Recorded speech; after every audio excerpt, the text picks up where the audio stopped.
भगवान शंकराच्या नावावरती आपल्या लाडक्या मुलांसाठी खास नावे. चला तर बघूया. पहिलं नाव आहे अभय. अभय म्हणजे कुणालाही न भिणारा असा अभय. दुसरं नाव आहे अचिंत्य. त्यानंतर अचिंत्य म्हणजे चिंतन करणारा. त्यानंतरचं नाव आहे अक्षत. अक्षत म्हणजे अनब्रेकेबल, ज्याला कोणीही तोडू शकत नाही असा खुद्द भगवान शंकर. त्यानंतरचं नाव आहे अकुल.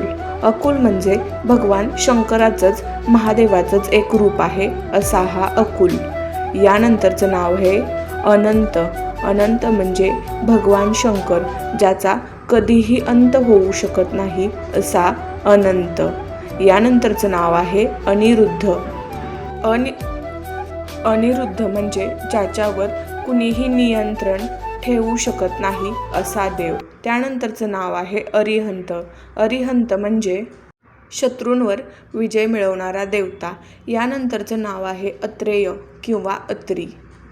अत्रेय हा महर्षी अत्री यांचा पुत्र आहे, ज्याने शंकर रूपी महर्षी अत्रींच्या पोटी जन्म घेतला होता. यानंतरचं नाव आहे भावेश, भावना व्यक्त करणारा.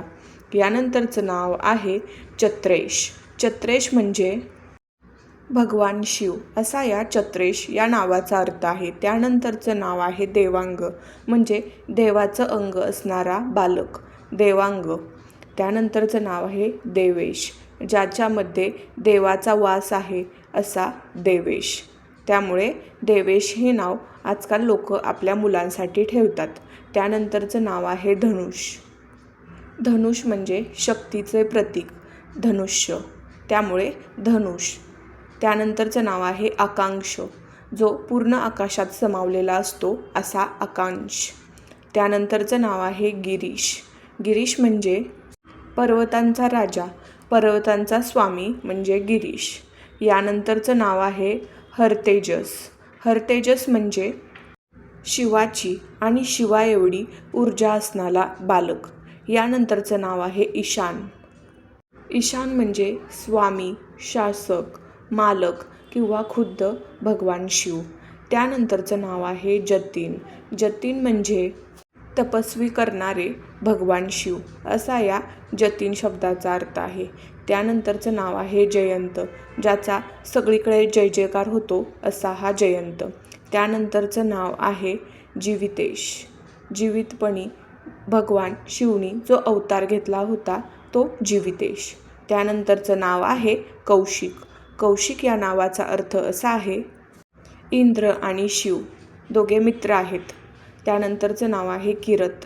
किरत या नावाचा अर्थ असा आहे शूर धनुर्धारी योद्धा म्हणजे किरत. त्यानंतरचं नाव आहे लौहित. लौहित म्हणजे भगवान शिवशी जोडून राहणारा बालक किंवा पुरुष.